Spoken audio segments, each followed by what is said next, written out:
안녕하세요. 독학자입니다. 네, 오랜만에 업로드를 해드리죠. 그동안 제가 본의 아니게 좀 바쁜 일이 있었거든요. 지난 시간부터 계속 이어져 오고 있죠. 역시 일본 문학편이죠. 그래서 오늘 소개드릴 작품은 다자이 오사무라는 일본 작가의 인간실격이라는 소설입니다.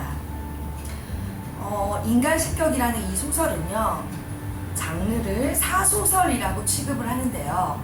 사소설이라는 건 작가가 자신의 사생활을 거의 사실에 가깝게 그렇게 허구 없이, 여과 없이 재현하여서 허구를 섞지 않고 재현한 자전적인 산문 작품을 사소설이라고 일컫습니다.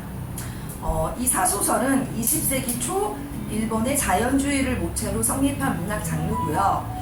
다자이 오사무의 인생 전체가 이 인간실격이라는 소설에 투영되어 있다고 볼 수 있습니다. 이 다자이 오사무는요, 대지주의 아들로서 여러 명의 유모와 함께 자랐죠.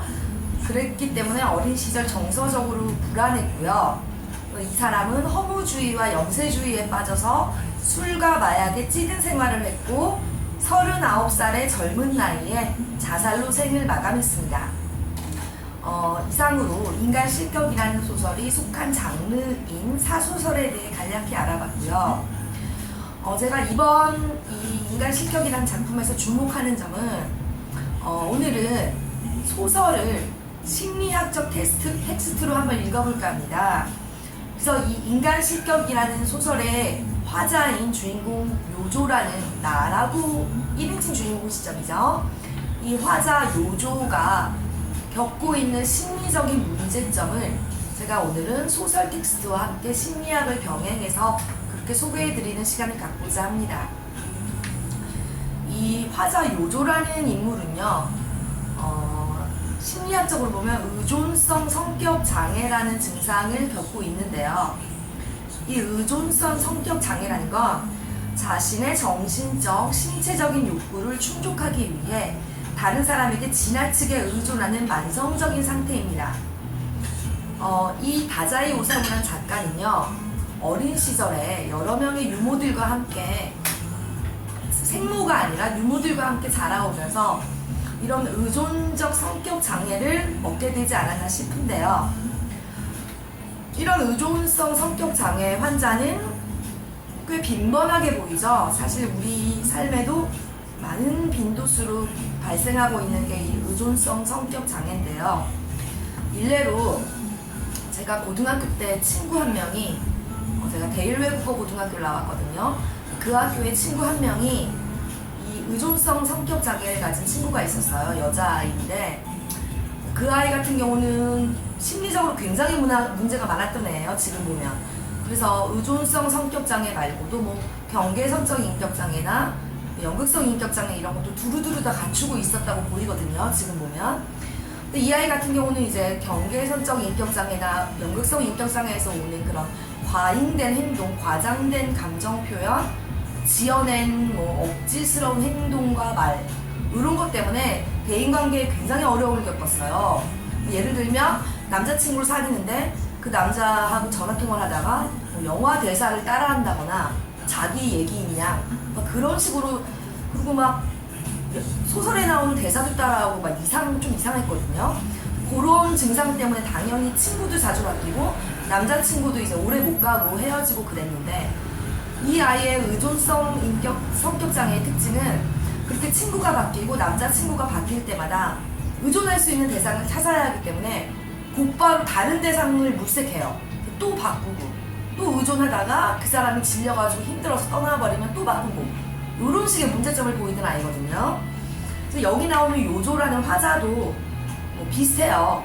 이 화자도 주변 사람들로부터 보호받고자 하는 욕구가 지나쳐서 자기 의존 욕구를 만족시키기 위해 주변 사람들에게 끊임없이 매달리고, 그 의존 욕구가 거절될까봐 무서워서 다른 사람이 무리한 요구를 해도 거절하지 못하고 순종적으로 응합니다.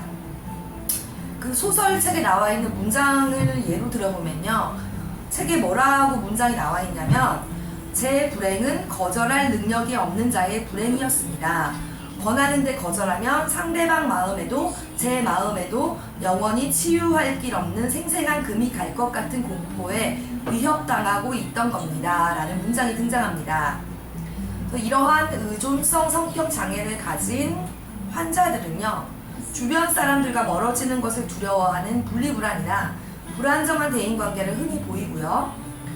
또 의존성 성격 장애를 가진 사람들은 낮은 자존감을 가진 경우가 많으며 이로 인해 자책하거나 스스로를 폄하하는 경향을 보이고 자기 주장을 잘 펴지 못합니다.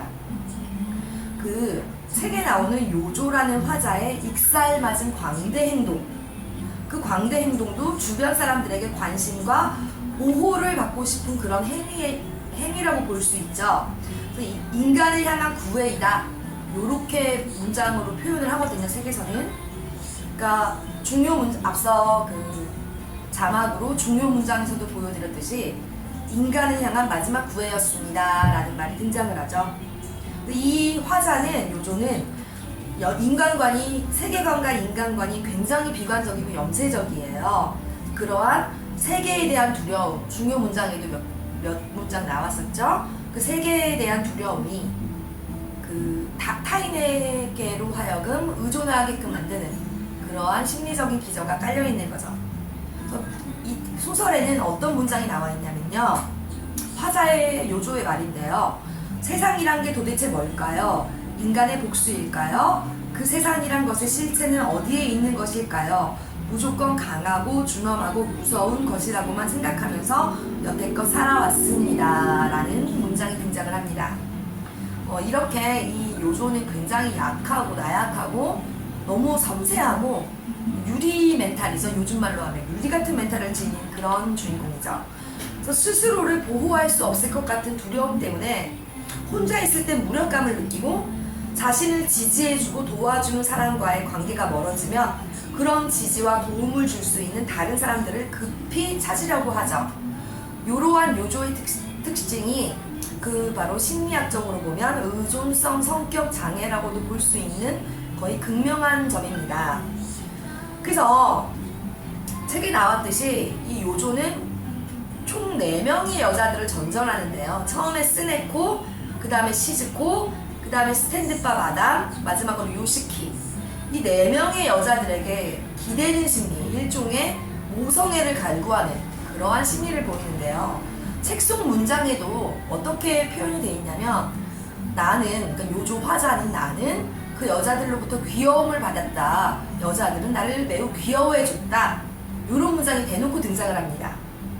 그래서 이 인간 실격이라는 소설은 문학적으로도 사소설이라는 장르를 굉장히 잘 표방한 그런 작품으로서 가치가 있는 작품이지만, 심리학에 관심이 있는 분이시라면 이 소설을 문학적 텍스트로 뿐만 아니라 심리학적 텍스트로 한번 접근해서 읽어보시기를 권유드립니다.